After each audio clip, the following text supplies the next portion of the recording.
quoi qu'il en soit, le moment est venu de donner la parole à Michel Prieur sur l'approche One Health, parce que à l'occasion de la vie et la pulsation de vie de la chaire Normandie pour la paix, eh bien, une dynamique à l'international a eu lieu, notamment à l'OMS, avec le contexte des pandémies. Et à nouveau, Michel a proposé un projet magnifique et la chaire d'excellence a répondu présent. Daniel Galvao a énormément aidé, que vous avez entendu ce matin. Et c'est un gros travail à la fois de recherche, on peut dire une forme de militantisme scientifique et surtout de diplomatie scientifique dans l'antichambre de la rédaction d'une convention internationale sur les pandémies. Michel Prieur, c'est à vous.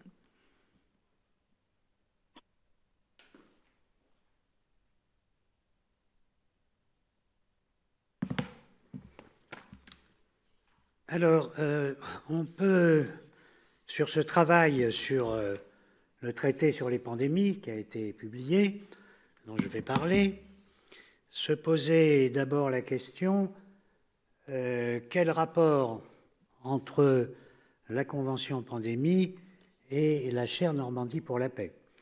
Parce que ce n'était pas véritablement dans le programme initial, c'est l'accident majeur qui est survenu comme chacun sait, et qui nous a interpellés. Alors, je crois qu'en réfléchissant, en réalité, a posteriori, évidemment, le lien entre le travail Convention pandémie et la chaire se justifie parce que la pandémie a été une véritable guerre. Il ne faut pas oublier qu'il y a eu plus de 6 millions de morts dans le monde entier. Et que, par conséquent, on pouvait légitimement se poser le problème de la paix, car quand il y a guerre, on parle paix, et que peut-être c'était l'occasion unique, je ne dis pas rêver, l'occasion unique de mettre au point un instrument juridique qui permette de contribuer à la paix avec la Terre, parce qu'il va y avoir un lien évident entre la pandémie et l'environnement.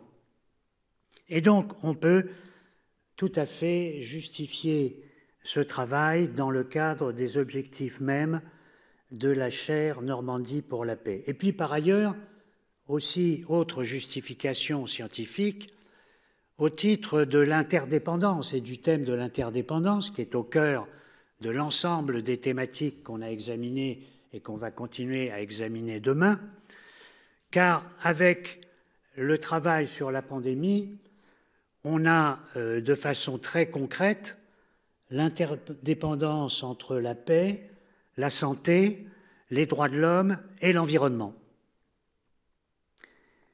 Alors, j'aime bien rappeler que l'interdépendance entre l'homme et la nature, parce que la pandémie, c'est aussi l'illustration de l'interdépendance entre l'homme et la nature, ce thème a été formulé juridiquement avant Stockholm par le préambule de la Convention de Ramsar, qui est le premier texte international à dire expressément qu'il y a et qu'il doit y avoir une harmonie entre l'homme et la nature, et qu'il y a interdépendance entre l'homme et la nature, ce qui a été repris par Stockholm, après par Rio, et qui est devenu désormais une banalité. Voilà pour le contexte et la justification a posteriori de ce travail dans le cadre de la recherche. Alors, le projet de convention, on va d'abord voir pourquoi cette convention, ensuite comment, et puis présenter brièvement le texte, et enfin voir les développements futurs. Alors, pourquoi? C'est parce que, très rapidement, on a vu que un des effets, parmi beaucoup d'autres, de la pandémie, sur le plan des principes et sur le plan des stratégies, ça a été de mettre un peu, pas tant que ça, mais un petit peu quand même au goût du jour, l'idée une seule santé, qui a émergé dans les discours qui se sont tenus lors du combat contre la pandémie. Alors que le thème une seule santé existait déjà avant, qu'il y avait eu déjà depuis longtemps aux États-Unis des chercheurs qui se sont penchés sur cette idée, et que depuis 2010, 3 institutions internationales se réunissaient tant bien que mal régulièrement pour discuter en fait d'une seule santé, c'est-à-dire de la convergence de leur politique sectorielle. Ces 3 organisations, c'est l'OMS, la FAO, l'OMS c'est la santé humaine, la FAO c'est l'agriculture, et l'Organisation internationale sur la santé animale, qui avait et qui a toujours la caractéristique malheureusement juridique et politique de n'être pas une organisation des Nations Unies, puisqu'elle a été créée avant l'existence des Nations Unies. Ce qui explique malheureusement que lorsqu'en 2010, une seule santé est devenue une thématique commune à 3 organisations de l'ONU, on n'a pas invité l'environnement. On n'a pas invité le programme des Nations Unies pour l'environnement, qui n'est qu'un programme, qui n'a pas un statut juridique autonome comme celui de la FAO et de l'OMS. Et c'est seulement grâce à la pandémie que, enfin, l'OMS s'est décidé à inviter le PNUE aux réunions des 3 qui existaient déjà depuis le 2010. Ceci montre déjà qu'au niveau institutionnel international, la problématique une seule santé se heurte à des murs qui sont des silos juridiques et bureaucratiques liés à la répartition des compétences des institutions internationales, avec qui il faut compter lorsqu'on veut faire du droit international de l'environnement. Et donc c'est devant cet état des lieux un peu lamentable d'une gestion en silo des organes compétents pour traiter la pandémie que la chaire Normandie pour la paix, le Centre international de droit comparé de l'environnement et le Global Pandemic Network qui venait de se créer en Italie, que nous avons décidé de réunir nos compétences scientifiques pour essayer de surmonter ces obstacles juridiques et institutionnels qui, immanquablement, allaient freiner le processus de développement d'une convention universelle. Et on s'en rend compte aujourd'hui parce qu'elle n'est toujours pas finie de négocier et elle est loin d'être signée. Alors, on a réuni effectivement à partir de entre septembre et novembre 2021, à un rythme absolument fou, toutes les semaines, un Zoom régulier pendant 3 mois avec 26 participants, spécialistes du droit de la santé, des droits de l'homme et du droit de l'environnement, qui se réunissaient régulièrement et qui avaient créé des sous-groupes qui travaillaient dans l'intervalle et qui rédigeaient chacun des parties, après discussion collective, chacun des parties de ce projet de convention. Donc, notre réponse était face à cette menace universelle de rédiger un texte qui soit l'expression d'une solidarité universelle à travers une convention internationale. Alors pourquoi nous avions pris cette initiative? Parce que justement, quelques mois auparavant, à la suite d'une demande qui ne venait pas de l'OMS, parce que le premier qui a parlé d'un traité sur les pandémies, ce n'est pas l'OMS, c'est l'Union européenne, dans une réunion à Rome en 2020, et l'OMS a rebondi en se disant « Oh là là, il va y avoir des initiatives juridiques sur une convention pandémie, il faut qu'on soit là. Et donc l'OMS a réagi, pas très vite, mais après l'Union européenne, en mai 2021, à l'occasion de son Assemblée mondiale, en disant « oui, on pourrait faire une convention internationale sur les pandémies ». Ça date de mai 2021. Mais ils étaient tellement hésitants pour ça qu'ils se sont dit « on ne va pas le décider tout de suite. On va réunir un petit groupe de travail pour réfléchir à la faisabilité d'une convention sur les pandémies. » On était en plein dans la pandémie, hein, et paraît-il, il y avait des urgences sanitaires. Mais le droit ne connaît pas le thème urgence. Et par conséquent, l'OMS a dit on a le temps, on va réunir un groupe de travail, hein, on était en mai, et puis on verra en décembre les résultats de ce groupe de travail. Alors ce groupe de travail s'est réuni, et en décembre, il a dit oui, il faut faire une convention sur les pandémies. Et donc il a fallu attendre ensuite une nouvelle réunion officielle de l'OMS pour dire bon, on crée un groupe intergouvernemental de négociation pour les pandémies, et ils ont commencé à discuter effectivement qu'en mars 2022, première réunion de négociation, en mars 2022. Et alors moi, en fin 2021, j'étais tellement énervé par cette lenteur de l'OMS et par le blocus, le blocage, le boycott qu'en réalité faisait l'OMS, que j'avais écrit plusieurs papiers sans succès pour les faire passer dans Le Monde et dans Libération, mais ils sont passés au Canada, ils sont passés à l'étranger, où la presse est un peu plus ouverte peut-être qu'en France, et où j'alertais sur l'urgence sanitaire, et en disant que remettre à demain la négociation d'un traité sur les pandémies, alors qu'à l'époque il y avait probablement déjà 5 millions de morts, c'était un véritable scandale. Et que je donnais un bon exemple, à contrario, d'un événement dramatique d'une ampleur différente, qui avait été l'explosion de la centrale nucléaire de Tchernobyl en 1986. Alors, il n'y a pas eu 6 millions de morts, mais il y a eu quand même le premier gros accident nucléaire. Et qu'est-ce qui s'est passé après Tchernobyl?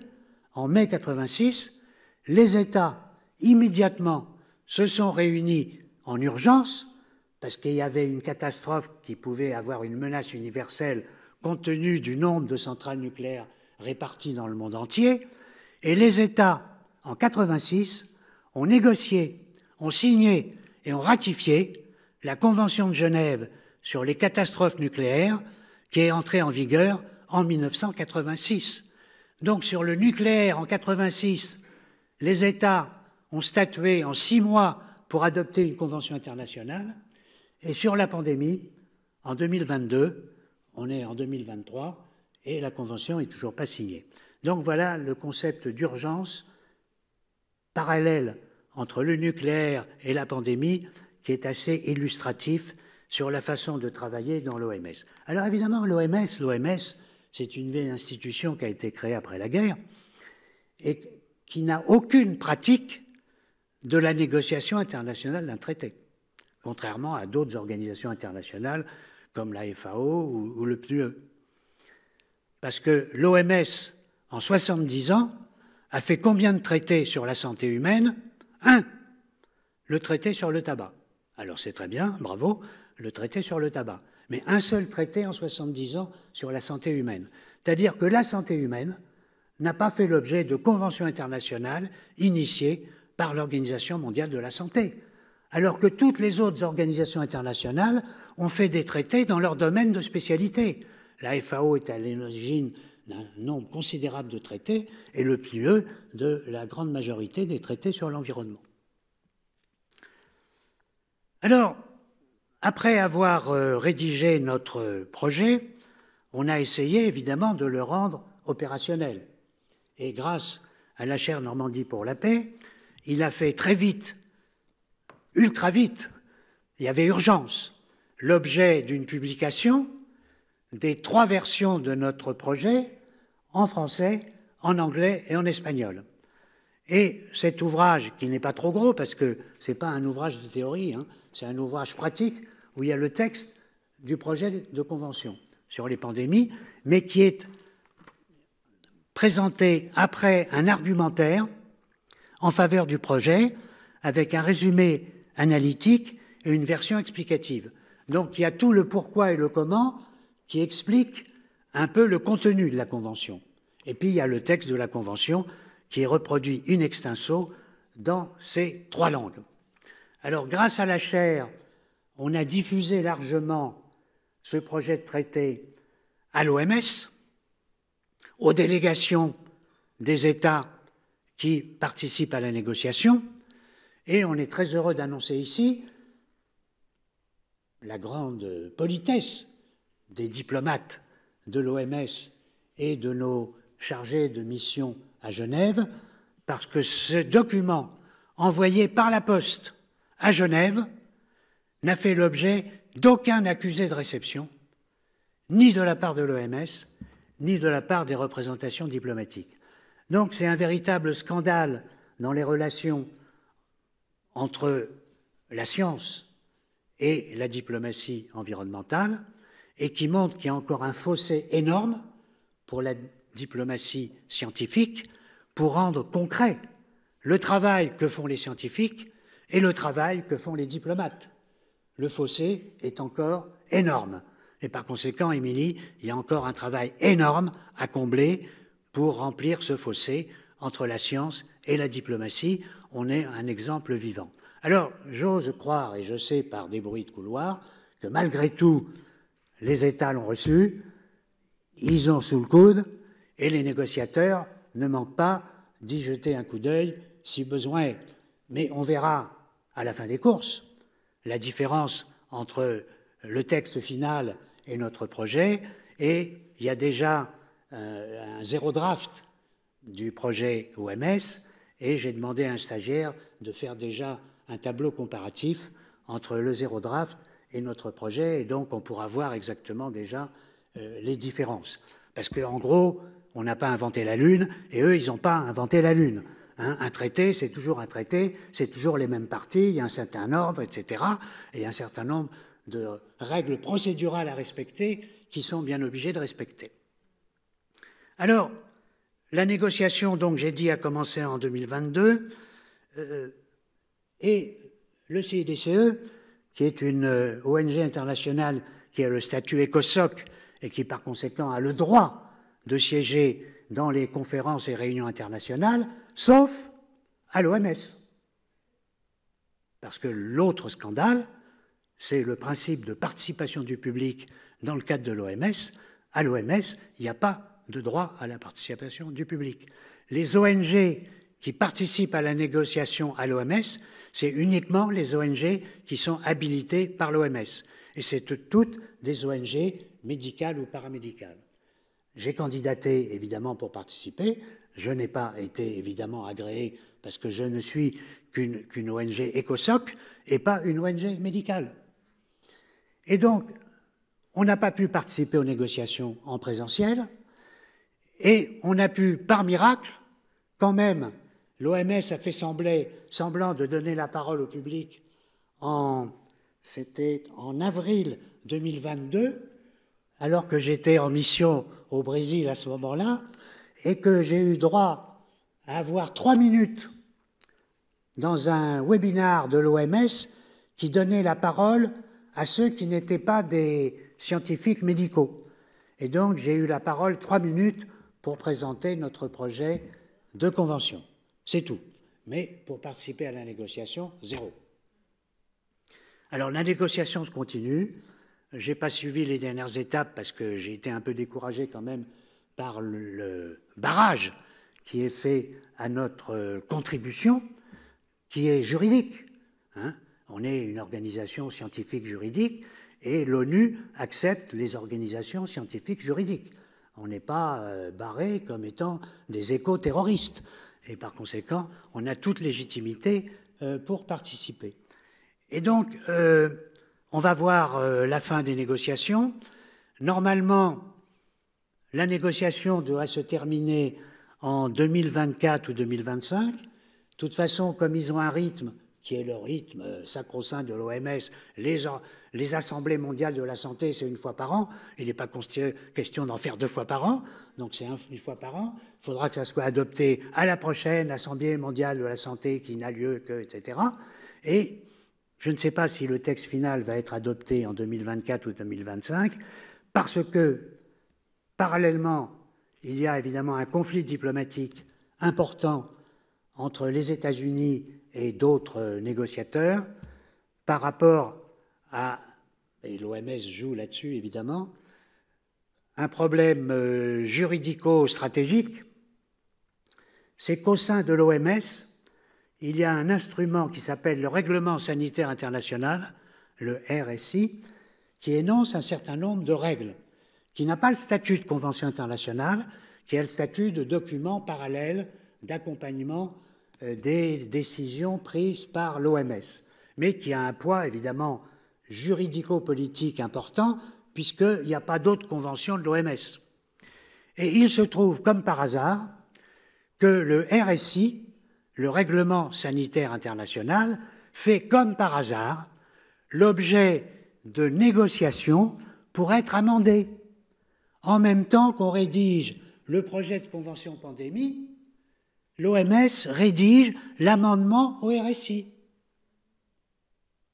avec d'autres experts qui ne sont pas du même niveau diplomatique que ceux qui sont à la conférence intergouvernementale. Donc il y a une espèce de travail, alors je ne sais pas si c'est un travail de stratégie ou de boycott parallèle, qui freine la négociation de la Convention, parce qu'il y a plein d'États qui disent « mais en ce moment, on est en train d'introduire des mesures de prévention, etc., pour faire face à la pandémie, parce que le problème, c'était l'alerte. Les Chinois n'ont pas alerté à temps, alors que le règlement sanitaire international les obligeait théoriquement à alerter à temps. Bon, donc il fallait le mettre dans la Convention. Alors on va améliorer le RSI pour faire une alerte plus tôt. Alors on est en train de modifier le RSI pour faire une alerte plus tôt. Mais s'il y a une alerte plus tôt dans le RSI, il n'y a pas besoin de la mettre dans la Convention. Bref, il y a interposition entre RSI et projet de convention qui freinent le déroulé. Et le résultat, je ne sais pas ce que ça va être, un cafouillage absolument total. Bref, voilà où on en est. Et pour terminer, alors, rapidement, le texte, vous le verrez en regardant le livre, il est en accès libre aussi, sur le site de la chaire, sur le site du CDCE, cdce.org, et probablement ailleurs. Et le texte est très simple, et on n'a pas inventé la Lune. Il y a un préambule très développé, parce qu'il fallait trouver la base juridique pour avoir un traité universel sur les pandémies. Il n'y en avait jamais eu, donc il faut le justifier juridiquement. Et là, il y a de quoi justifier avec le pacte international sur les droits économiques et sociaux et culturels, où il y a le droit à la santé, et les statuts de l'OMS, où il y a le droit à la santé. Donc il n'y a pas de problème sur fonder un texte sur les pandémies, sur le droit à la santé, qui est un droit de l'homme universel préexistant. Ensuite, une partie sur les dispositions générales, où il fallait donner des définitions de la pandémie, etc. Une partie sur la préparation aux pandémies, c'est-à-dire avant la pandémie. Une partie sur la réponse aux pandémies, pendant la pandémie. Une partie sur la coopération et les mesures d'appui, c'est l'accompagnement des mesures scientifiques, médicales, les vaccins, etc., avec tous les problèmes commerciaux liés aux vaccins, qui va être un gros problème avec l'Organisation mondiale du commerce, et avec la poussée vers une reconnaissance universelle du droit au vaccin. Et ça, c'est pas demain matin, avec la pression des lobbies pharmaceutiques, évidemment. Donc, il y a des gros enjeux économiques et pharmaceutiques. Et puis, une partie sur les procédures et une partie sur les dispositions finales.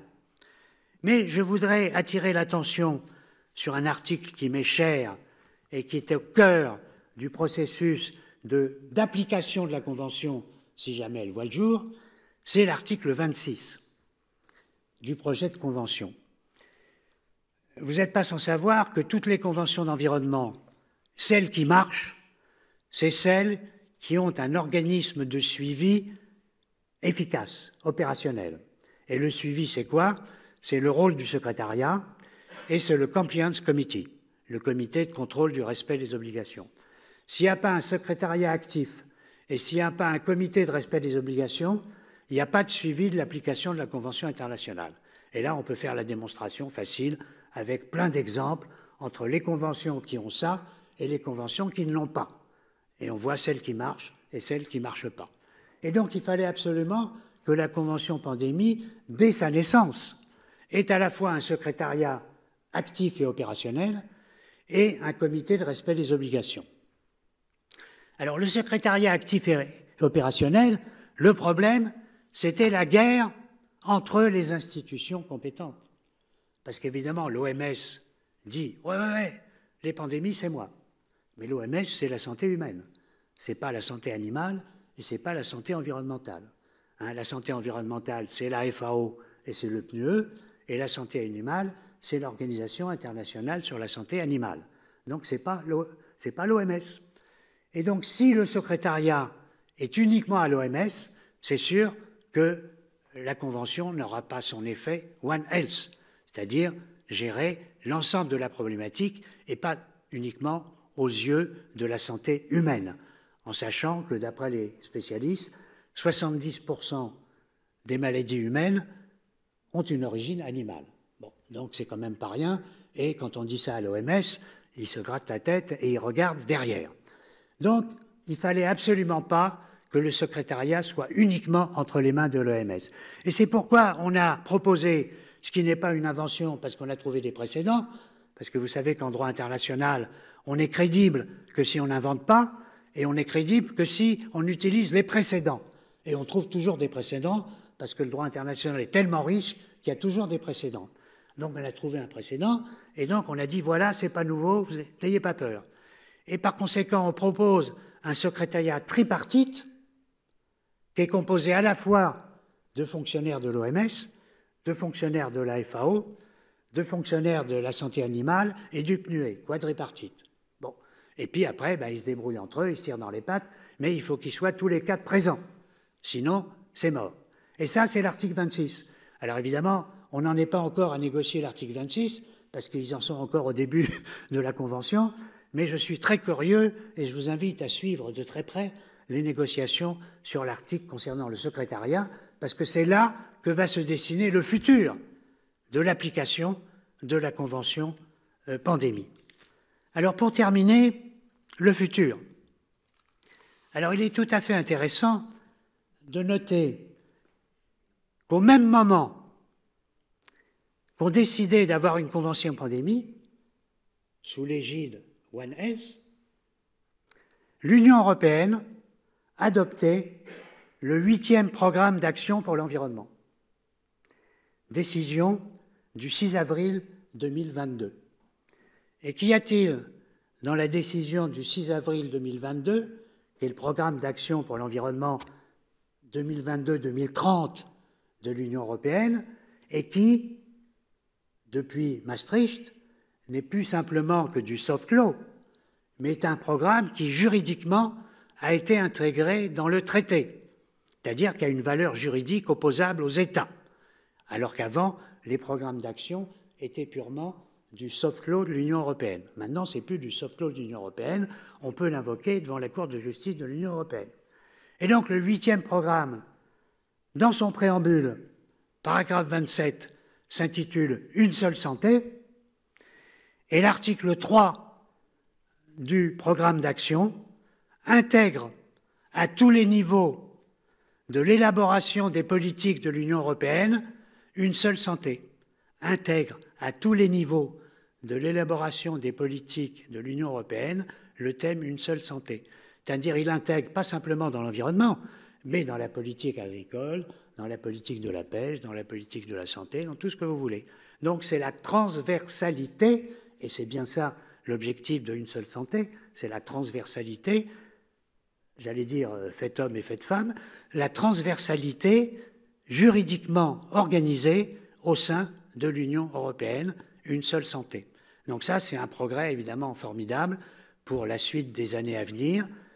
Convention pandémie ou pas convention pandémie, l'Union européenne va marcher avec une seule santé, à la condition qu'on la sticote, évidemment, pour qu'elle n'oublie pas dans les directives et les règlements le 8e programme d'action et son article 3. Et puis, enfin, initiative franco-française de la SFDE et du CDCE, le projet de loi Une seule santé, qui a été élaboré par un groupe de recherche animé par Agnès Michelot, entre La Rochelle, Limoges et Strasbourg, avec des étudiants qui ont bossé pendant 1 an pour rédiger un projet de loi au regard du droit français, pour voir ce que serait une loi Une seule santé transversale en droit français, qui a été rédigé, finalisé, envoyé au gouvernement et qui attend évidemment d'être pris en considération. Je vous remercie.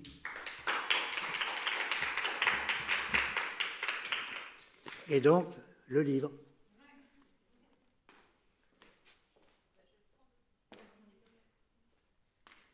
Eh bien, nous arrivons au terme de cette première journée consacrée aux temps forts, innovants, les thèmes forts et innovants.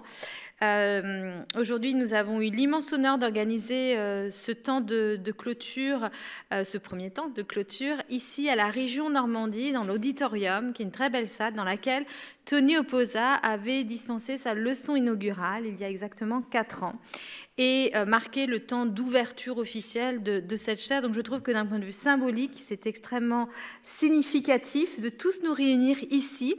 Même si Tony Oposa n'est pas sur le territoire, il nous a adressé un mot d'accueil ce matin qui était très chaleureux. Et je trouve que de terminer par One Health, la présentation faite par Michel, ça montre bien la transversalité de la chaire entre les processus de transformation des droits, des systèmes juridiques, à travers le vivant humain, non humain, bien évidemment l'intégrité de la Terre et de tout ce qui vit.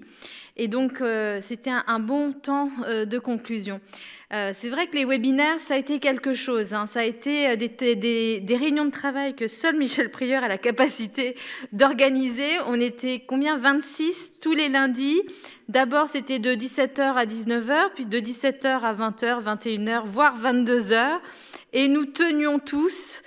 Certains demandaient d'arrêter, mais on a tous été là tellement Michel Prieur a cette capacité de nous emmener, de nous motiver. Et c'est vrai qu'on a beaucoup appris, en fait. On a œuvré tous collectivement pour rédiger un projet de traité international. Et ça, c'est le grand génie de Michel Prieur. Daniel Galvao, que vous avez vu ce matin, a envoyé plus d'1 centaine d'exemplaires à l'OMS, aux délégués. Donc, il fallait rentrer dans le bureau de la chaire Normandie pour la paix et on voyait tous les colis qui étaient préparés par ses soins et on lui adresse nos très sincères remerciements. Donc voilà, cette première journée, vous avez vu seulement, je dirais, entre guillemets, 5 lignes de recherche sur 12. Demain, nous allons commencer avec Alexandra Aragao qui a proposé une ligne de recherche sur la recherche et l'innovation responsable. Et en fait, du fait de nos échanges, on s'est rendu compte que la chaire d'excellence Normandie pour la paix était l'archétype d'une chaire de recherche d'innovation responsable, c'est-à-dire oser sortir des zones de confort des juristes, aller dans la transversalité juridique, aller dans l'interdisciplinarité. Aloïse a magnifiquement montré par rapport aux droits des animaux la nécessité de cette pluridisciplinarité, comme Amandine sur la ligne bioéthique avec les médecins, avec des sciences dures, des sciences humaines, parce que c'est ça en fait. Si on veut décoloniser la manière de penser, il faut arrêter de penser en silo avec des ruptures entre les disciplines, tout est lié. Et finalement, c'est à quoi doit servir le chercheur? Est-ce qu'on va rester entre 4 lignes, entre 4 murs, entre soi? Non, vous voyez, même aujourd'hui, on est traduit en espagnol, en anglais, on est en direct, on a beaucoup de ressources open source, on a le site internet, on remercie infiniment Xavier Bader qui a magnifiquement organisé le site internet. Et donc c'est ça, l'objectif, c'est de faire rayonner ces messages de paix avec la Terre bien au-delà des rayons de bibliothèques, de facultés de droit ou de conférences fermées. Le travail de diplomatie scientifique, c'était l'ADN aussi de cette chaire à la demande du CNRS. Comme l'a dit Michel Prieur, c'est-à-dire créer des projets, des traités internationaux, les proposer, les envoyer aux personnes qui sont déléguées, aller militer, aller dans les enceintes des grandes organisations internationales, ONU, etc., pour aller voir les délégués, leur proposer des projets. c'est travailler avec des ministres, avec des gouvernements, c'est ce qui a été fait. Donc il y a plusieurs travaux, plusieurs strates et plusieurs stratégies de diplomatie environnementale. Et ça, on va en parler demain matin, parce qu'on a un ouvrage à vous présenter sur la diplomatie environnementale et plus précisément sur les coulisses de la diplomatie environnementale. Demain également, nous aurons un temps fort dédié à la ligne de recherche numéro 12 sur la boussole des possibles de Mireille Delmas-Marty. Donc on a nos mentors comme Aloïse qui a été émue par le départ de M. Costa. Eh bien nous, on a été émus par le départ de Mireille Delmas-Marty et on lui a rendu hommage. Et demain, il y aura un beau documentaire et je pense que c'était vraiment un moment très fort que nous avons vécu à Cerisy. Donc on a ce moment de partage demain. Demain après-midi, nous allons vraiment faire le focus sur le travail du Chair Emeritus, c'est-à-dire professeur Nicholas Robinson, qui là, en termes de diplomatie scientifique, est un mentor, à l'instar de Michel Prieur, vous connaissez d'ailleurs. Et demain, je vais faire vraiment les focus des grands événements qu'il a fait. C'est également, c'est comme Michel, c'est d'un niveau incroyable, avec des grandes organisations internationales, des grands noms, des grands temps forts. Et tous ces temps forts ont vraiment été le pouls aussi de cette chaire d'excellence Normandie pour la paix. On fera un focus demain après-midi. Dimanche matin, c'est relâche, parce que Tony Oposa n'est pas encore remis de différents voyages, parce qu'il a été mis à l'honneur en Indonésie. Il est bien trop humble pour se vanter d'avoir reçu un prix d'excellence en Indonésie. Mais on aura un temps de relâche. Mais il faut savoir que Tony Oposa, même si ça ne va pas être rendu visible, ici, dans ce temps de clôture, a fait beaucoup de choses. Des pétitions de protection d'aires marines protégées, des initiatives aux Philippines qui sont reconnues, et beaucoup de choses qui, depuis, sont reprises au PNUE. Par exemple, la question des Good Stories.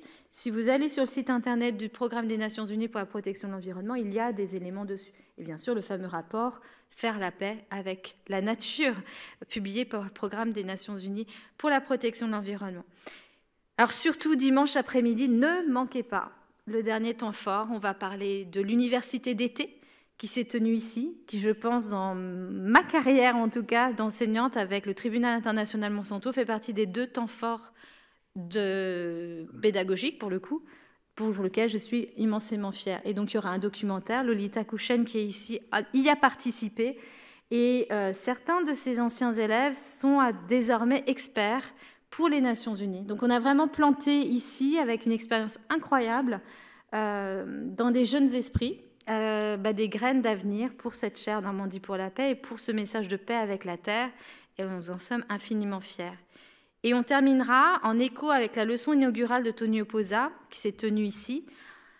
On terminera avec, lorsqu'il est venu ici, il a expliqué qu'il fallait saisir la Cour internationale de justice d'un avis consultatif sur les obligations des États en matière climatique. Il a lancé l'idée, il a nourri l'idée, il a inspiré par-delà les frontières. On a fait le tour des grandes universités, Harvard, Boston, etc.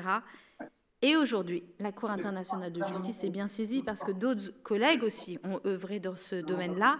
Pour notre part, modestement, nous avons soutenu un mouvement de jeunesse et nous avons organisé des webinaires, nous avons aidé à la stratégie et nous avons une surprise qui sera annoncée à ce moment-là.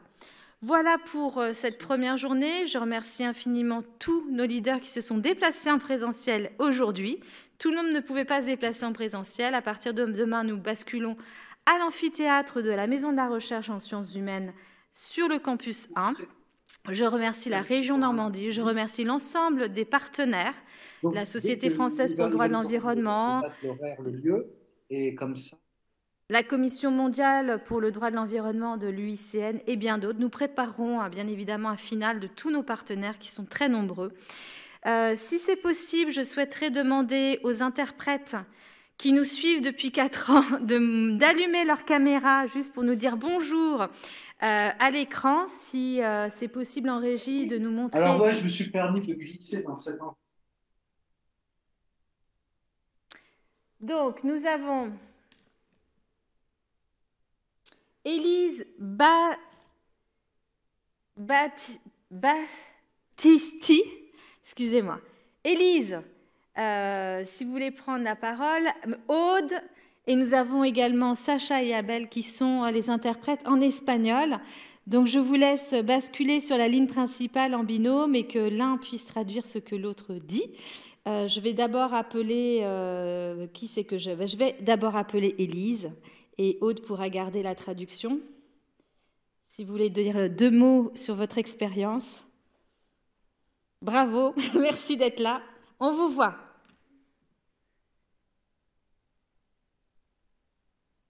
Ah, on ne peut pas entendre? Si elle bascule en Flore, il faut que tu enlèves...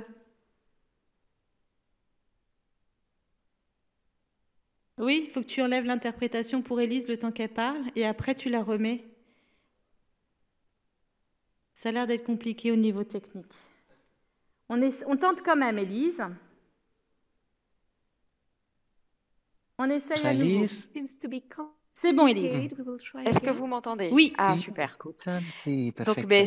merci beaucoup, merci à vous. C'était une Muchísimas très belle gracias. expérience de Ha participer sido à una ces gran réunions, à ces experiencia conférences. participar en estas reuniones, en Et j'ai estas appris énormément de conferencias choses. Donc, y he félicitations à vous aprendido tous parce que ce sont des muchísimo. thèmes à l'avant-garde Felicitaciones et y enhorabuena a voilà, todo des el mundo termes porque aussi son très courageux. términos Et voilà. Et puis je remercie aussi Aude osados. qui m'a impliquée pour ces belles aventures. Donc ma collègue Aude qui est avec moi et voilà. Merci merci beaucoup, Élise. Alors, on ne se connaissait pas, mais on s'est connus pour 80% des événements à distance. Aude Mousset. Merci beaucoup. Je ne sais pas si vous m'entendez. Oui. Oui. Bah, merci, Émilie. Surtout, bravo, bravo. Bravo à toi pour tout ton travail durant ces 4 dernières années. C'est vrai que tu as été sur tous les fronts. Bon, je ne sais pas ce que tu as oublié au niveau des thèmes. Tu les as tous couverts et bravo, bravo. Que ce soit Monsanto, c'est vrai qu'on s'est connus un peu grâce à ça, au Nantes Food Forum avec Juan Ignacio Pereira, qui se bat pour obtenir justice pour les victimes de Monsanto. Et bravo pour tous les combats que tu as menés. Il y en a de nombreux et je pense que tu peux être fier de tout le travail que tu as accompli. Merci aussi de m'avoir impliquée dans tout cela. Et c'était une formidable expérience. J'espère que cette aventure continuera au-delà de la chair. Merci beaucoup. Merci, en tout Émilie. cas, merci à vous parce que je sais qu'on vous a beaucoup fait travailler. Et Élise, je sais aussi que l'un des temps forts qu'elle a aimé, c'est celui de New York, de Vanuatu, et on en va en parler demain et après-demain, lors de ce fameux temps de clôture. Je pourrais donner la parole à nos interprètes espagnols. Je vais commencer par Saga, que je rencontre du coup pour la même occasion. Oui, c'est vrai. C'est la première fois qu'on se voit. Enchantée. Merci. Ce n'est pas... on ne prend pas souvent la parole, les interprètes, comme ça. Donc, c'est bien d'avoir l'opportunité de vous remercier, de vous féliciter pour tout ce travail que vous avez fait et de vous dire que pour moi, ça a été un grand honneur d'être interprète pour la chaire pendant, ça fait déjà 2 ans, un peu plus de 2 ans. Et si vous continuez de travailler dans ce type de sujet, je serai toujours ravie de travailler avec vous dans d'autres projets. Muchas gracias. Sacha? Saga. Saga. C'est ça. Pardonne. Que je ne connais pas non bon. plus, que je rencontre et que nous rencontrons tous. C'est Abel. Et voilà. Abel, on n'entend pas, il faut... Voilà. Sí. Hola. Hola. Bueno, Sí, voy a hablar bien. en español primero, para que se escuche. Ha sido para mí un auténtico placer trabajar para la cátedra. Quizás, si me permiten, pues dar un pequeño ejemplo. Sí. Nosotros, las personas que trabajamos como intérpretes, somos casi como mercenarias, ¿no? Tenemos que trabajar casi para cualquiera. Y hay veces que salimos de trabajar y nos sentimos de alguna manera con las manos sucias, sino con el resto del cuerpo, ¿no? Y trabajar para la cátedra desde el principio ha sido una limpieza de corazón. Así que me habría encantado estar ahí en Caen, hice todo lo posible para abrazar a todo el mundo, para conocer a todo el mundo en presencia. Y bueno, ojalá un día, si no, bueno, pues en esa conciencia de espíritus de la que hablan los pueblos indígenas, estaremos. Muchas gracias por vuestro combate. Es un combate por todo el mundo y ha sido como una ducha, como una limpieza el trabajar para la cátedra. Gracias. Oh, ok. Alors, ce sont des compliments qui nous vont droit au cœur. Comment tu traduirais au mieux limpieza del corazón, ce qu'il vient de dire? Ou Michel? Ah, c'est émouvant, hein? My heart was cleansed Voilà, while working for c'était comme travail pour la chair, c'était comme nettoyer le cœur, parce que ça a beaucoup de sens en fait. Merci infiniment pour purifier le cœur. Voilà, merci infiniment. Je vais demander à Maxime, Marie, je vais demander à Dominique Hureau et à la régie de la région Normandie de venir se présenter, de venir juste derrière le micro. Je suis désolée, je sais que vous préférez rester dans l'ombre, on ne vous met pas toujours dans la lumière.